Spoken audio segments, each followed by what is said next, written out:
જ્યોતિષ is all about alignment science. આ word બહુ જ અગત્યનો છે. એલાઇનમેન્ટ સાયન્સ છે આ જ્યોતિષ. હવે એલાઇનમેન્ટ સાયન્સનો મિનિંગ થોડો હું તમને સમજાવું કે જેમ કે આપણી 12 ખાના હોય છે, 12 ભાવ જેને કહેવાય, એમાં જે સેકન્ડ હાઉસ છે તો એ બધાને કદાચ અમને ખબર બી હશે કે ભાઈ વેલ્થનું, ધનનું ખાનું છે. તો હવે સેકન્ડ હાઉસનો જે માલિક છે એની સામે 8મું ખાનું આવે. તો 8મા ખાનામાં જો એ માલિક પડ્યો હોય તો ઘણા બધા જ્યોતિષોનું ને એવું કહેવું છે કે ભાઈ બહુ સારી પોઝિશન ના કહેવાય ધનના મામલે, કારણ કે 8મું જે ખાનું છે એ ટોટલી ઓબ્સ્ટેકલનું ખાનું છે, રૂકાવટોનું ખાનું છે. હવે જે ધનનો કારક છે, ધનનો માલિક એ રૂકાવટના ખાનામાં આવી ગયો એટલે ધનનો ફ્લો તમારે રહેશે નહીં, બેંક બેલેન્સ તમારું નહીં રહે. આવું એક પ્રેડિક્શન આવે.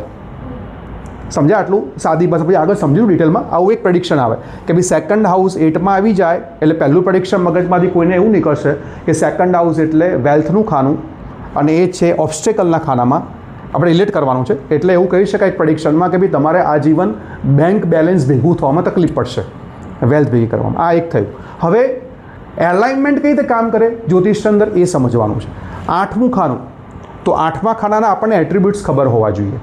જેમ કે 8મું ખાનું છે ગુપ્ત વિદ્યાઓનું છે, જેમાં જ્યોતિષથી માંડીને બધું આવશે, રાઈટ. એ રિસર્ચનું ખાનું છે, એ એન્જિનિયરિંગનું ખાનું છે 8મું ખાનું. 8મું ખાનું જે પેટાળની અંદરની બધી વસ્તુઓનું ખાનું છે, પુરાતન વસ્તુઓનું ખાનું છે. હવે આ મેં શોર્ટમાં કીધું. આટલી વસ્તુઓ ઘણી બધી આવશે. એક ખાના વિશે બોલે તો કલાક નીકળે. એટલે કહેવાનો મિનિંગ આ શોર્ટમાં મેં તો 5 વસ્તુ મેં તમને કીધી કે આ 8મા અજના સમજો એટ્રીબ્યુટ છે. આટલું સમજી ગયા? હવે જો સેકન્ડ હાઉસ 8માં હોય તો તકલીફ કોને પડશે? આ જેટલા 8મા ખાનાના મેં તમને કીધા ને એટ્રીબ્યુટ્સ, એ સિવાયનું કામ કરતો હશે ને તો વધારે તકલીફ પડશે.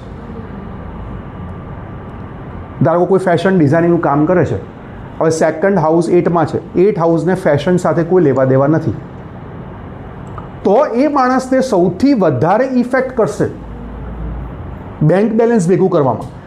પણ એની જગ્યાએ એ જ માણસ જો અકલ્ટ ફિલ્ડમાં હોય, જ્યોતિષ હોય, કોઈ પીએચડી કરતો હોય, રિસર્ચર હોય, સાયન્ટિસ્ટ હોય, કોઈ એન્જિનિયરિંગ ફિલ્ડમાં હોય તો એને ઇફેક્ટ નહીં કરે. એટલે જ્યોતિષનું એલાઇનમેન્ટ આ છે. એટલે સારો જ્યોતિષ હશે તમને આ વસ્તુ કહેશે, તમને એવું કહીને છોડી નહીં દે કે ભાઈ સેકન્ડ હાઉસ 8માં છે, ભાઈ તાર તો નહીં થાય. એટલે પેલો બિચારો ગભરાઈ જાય ને આખો દિવસ એની હ્યુમન કોન્શિયસનેસ શું કરશે?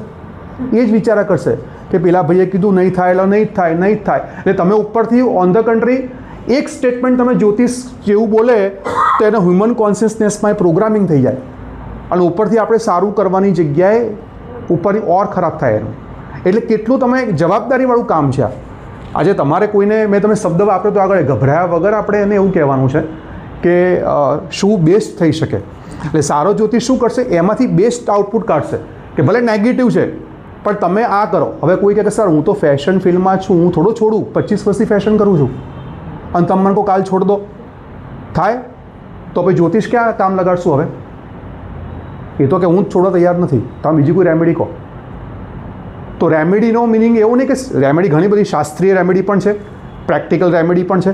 તો આપણે એને શું કહીએ? એક કામ કર, તું જ્યોતિષ અકલ્ટની કંઈ પણ લાઈન લઈ, રિસર્ચ કંઈ પણ લઈ, એનું વાંચવાનું ચાલુ કરી દે, કાં તો એનું સ્ટડી કરવાનું ચાલુ કરી દે. ઇન શોર્ટ શું? એને 8મા ખાનાના ગમે તે રીતે એટ્રીબ્યુટ્સ, એનર્જી લેવાની. સમજ પડી કે શું કહેવા માગું છું? હવે ધારો કે હું ફેશન ફિલ્ડમાં હોઉં અને નથી બદલી શકતો તો ફેશન ફિલ્ડમાં પીએચડી કરું, રિસર્ચ કરું ફેશનની અંદર. કાં તો પછી એવું ના થઈ શકે કોઈ નવી લાઈન જેમ કે અકલ્ટ છે એમાં કોઈ રસ પડે, જેમ તમે આજે આવ્યા એવી રીતે કોઈ અકલ્ટ સાથે આ રીતે ભલે નોલેજ લે, જોડાય, યુટ્યુબ પર વિડીયો જુએ રાત દિવસ, એનું નોલેજ લે, તો પણ એની એનર્જી ખરાબ કામમાં નહીં જાય. એ ગ્રહો એ એનર્જી એબ્સોર્બ કરી લેશે એ તરફ. જ્યોતિષને અલાઇનમેન્ટ કરવાનું. જેમ કે એક બીજું નાનું એક્ઝામ્પલ આપું કે અમે જોઈએ છે ઘણીવાર કે ભાઈ અને સર્જરીના યોગ છે. સમજો કે અહીંયા ડ્યુટીથી નીચે સર્જરી આવે એવા યોગો છે. કેમ? તો કે 7th હાઉસમાં કેતુ છે, 8th હાઉસમાં કેતુ છે, કેતુ અમે સર્જરી કરાવે અને એની અને એનો પીરિયડ ચાલુ થઈ ગયો, તમને લાગે કાં તો ખરેખર સર્જરી આવે એવા ભયંકર યોગો છે, તો આપણે એને એવું કહીએ કે ભાઈ સર્જરી આવશે, મેન્ટલી પ્રિપેર થઈ જાય. એ બરાબર એવું કેવું એના કરતાં એક રેમેડીના ફોર્મમાં આપણે શું કહી શકીએ કે પિયર્સિંગ છે ને કહેવાય ને આપણે આજકાલ ફેશનમાં કરાવે છે, સર્જરી કરવાની છે કટ સર્જરી એટલે કટ લગાવવાનું છે. કેતુને શું કટ તો લગાવી જ છે ભાઈ નીચે, તો તમે જાતે લગાવી દો. ખબર પડી ગઈ આખી વાત. આ રીતે આખું ગ્રહોનું એલાઇનમેન્ટ થાય. હવે તમે સમજો એ ડેસ્ટિનીમાં લખેલું છે કટ.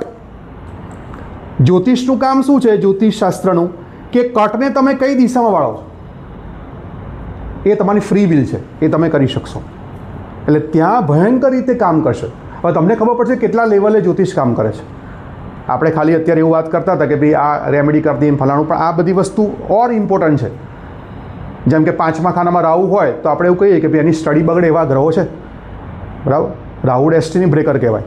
તો 5th હાઉસની અંદર રાહુ હોય તો કોઈ બાળકને તો એકાદ વર્ષ બગડે ખરું, તો આપણે શું કરવાનું? વર્ષ બગાડવું નથી તો બોલે છે ને વર્ષ તો બગડશે જ, પણ વર્ષ બગાડવું નથી તો શું કરશું?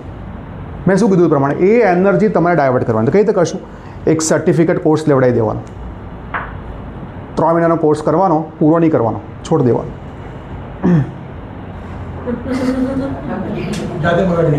જાતે બગાડી દેવાનું. તમારે 6 મહિનાના કોર્સની ફી ભરી દેવાની, જે 1000 રૂપિયા, 500, 2000 રૂપિયા, ક્લાસ પૂરા એટેન્ડ નહીં કરવાના, છોડી દેવાનું. સર્ટિફિકેટ નહીં ઊભા નહીં રહેવાનું. આવી ખબર નથી, મારે એવું થયું લાગે છે.